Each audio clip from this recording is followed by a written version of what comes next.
Alright, what's up guys? My name is Zach, and today I am driving a 1986 Toyota Corolla Sedan. Up front is a 1.6 liter inline 4, and down below is a 3-speed automatic transmission. Now I'm super excited to be driving this here Corolla for many reasons. First of all, I love these older 80s Toyotas. I recently reviewed a 1986 Toyota Tercel. I also did an 84 4Runner. I've also done an 89 Camry, as well as an 85 MR2. So I'm slowly starting to fill out Toyota's 1980s catalog here on the channel, and this here Corolla definitely helps. But before we get on to anything else, I have a website, zackpradel.com, where you can buy stickers like this retro sticker pack I have available, as well as you can submit your own vehicle to be reviewed by me through a quick and easy submission form, and you could read my behind the scenes blog to see what I'm filming before it comes out on the channel.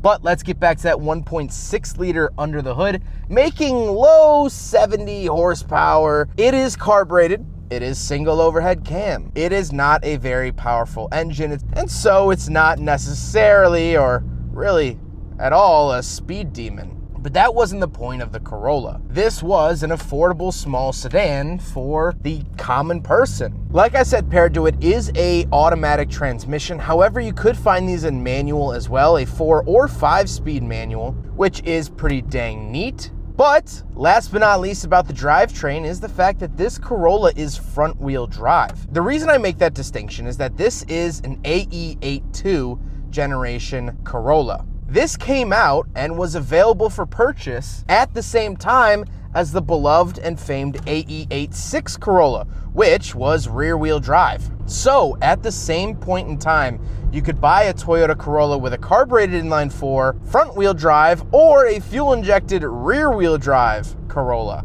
Kind of interesting. I didn't know that these vehicles coexisted together. But with that out of the way, let's talk about the interior. Well, in front of me, I have 2 gauges. On the left is my coolant temperature and fuel, and on the right is my speedometer. That's it. That's all I get. And as you'll notice, this vehicle has about 30,000 miles on it. It sat in the back lot of a shop for many years and was recently purchased by my friend, so that's why the mileage is so low. On the steering wheel, I don't have anything besides an off-center Toyota logo, as well as, of course, the horn. But this is before the era of airbags in mainstream cars. Off to the left, I have a defroster, as well as my gauge dimmer switch down below. And on the door, I have a crank for the window, my latch to get in and out, and a little cubby. Moving into the center, I do have a digital clock up high on the dashboard. I really love that. As well as I have 2 climate control vents and the climate controls themselves. Very, very basic, very 80s here. And I always love these 80s Toyotas have these great AC and Econ buttons. They're cast out of a completely different plastic than the rest of the switches, which I think is a nice touch, especially for the 80s. Then we have the stock Toyota radio.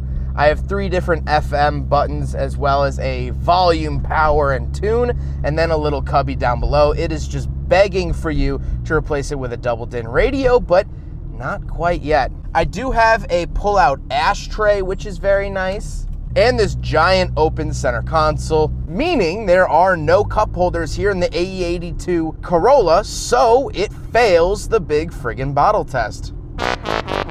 Then we come to the shifter. The shifter is very, very tall. It has a very nice button off to the left to get it in and out of gear. Very solid, very reliable. And of course, as you can see, you can put it into low or second gear if you would like. I then get some coin holders and the handbrake, and a little cubby down there. The seats are nice and comfortable. How 80s are these friggin' seats? I mean, just look at them. I love the pattern. I love the whole interior look in here.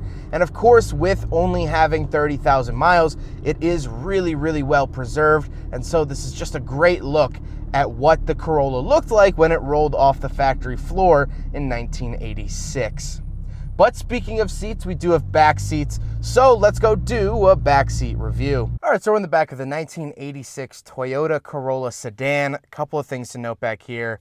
Very, very small. Not a ton of space back here. My knees do hit the seat in front of me. I don't get a center console. However, that plaid 80s stitching and material carries on back here. So it's a very, very 80s interior. And something else to note, interestingly, is that I only have lap belts back here. I don't actually have any shoulder belts. As you'll see over my shoulder, well, you won't see anything. Headroom isn't great. The headliner is sagging a little bit back here, just from sitting out in the heat for so many, 36 summers. But when the headliner is in its place, it's sitting fine, nothing really too crazy. Let's go take a quick look at the trunk, and then we'll talk about the looks. All right, so we're on the back of the AE86 Corolla from 1986.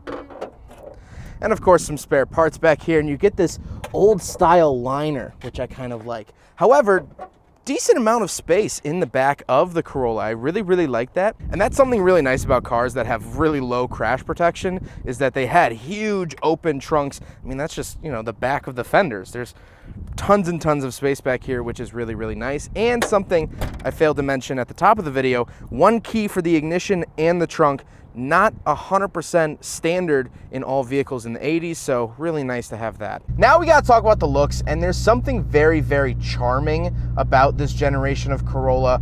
I love the look of this Corolla. Even though it's not the prettiest thing in the world, it just sort of has that sort of fun, animated style about it. I feel like this is the background car in any Pixar movie ever. And driving it, you certainly feel that way too. I've always praised 80s Toyotas for driving exactly how you think they would drive. When you were a kid and you didn't know what it was like to drive a car, and you closed your eyes and you used a paper plate as the steering wheel and maybe even a cardboard box as the body, you had that sort of vision. You had no frame of reference. 80s Toyotas drive like that childhood vision. They're so simple and basic, and things are thin and light and responsive. But with all that being said, let's get on to my final thoughts here on the AE86 Corolla. Well, there's one of two ways I could take this. The first way would be through a meme. Daddy, I want a 1986 Corolla. Oh, son, we have a 1986 Corolla at home. And yeah, you could get your memes out and make your jokes that this isn't the initial D car. This isn't that Corolla.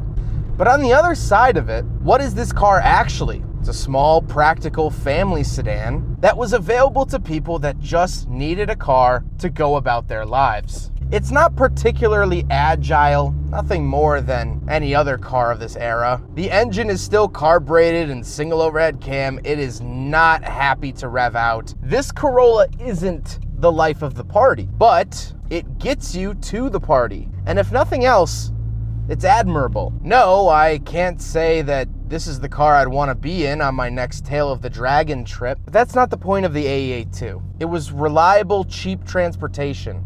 And now, 36 years later, it's still cheap, reliable transportation. My friend Derek, who bought this car, didn't buy it for anything besides it was cheap, it was there, and so far, it started every morning. It gets him to work. It gets him to the grocery store. It gets him to the bank.